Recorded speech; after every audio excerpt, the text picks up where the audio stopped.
mula sa simula hanggang sa dulo ng ating buhay, ang alab ng puso, ang buhay ng Diyos, ang dilang apoy ay sana nananahan pa rin sa atin.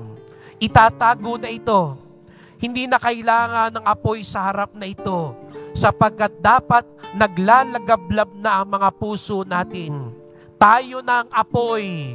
Tayo na ang dilang apoy ng Espiritu Santo paglabas natin mamaya para magliwanag ang mundo, hindi para magdilim ang mundo. Tayo ang sinusugo ngayon ni Jesus Nazareno para magliwanag ang mundo. Kaya mga kapatid, sa linggong ito, tawagin natin ang Espiritu Santo. Halina, Espiritu Santo. Mabuhay ang Diyos sa atin upang tayo'y mag-alab ang puso, magdilang apoy, upang sa gayoy, katulad ng liwanag ng kandilang ito, tayo'y magliwanag din sa mundo.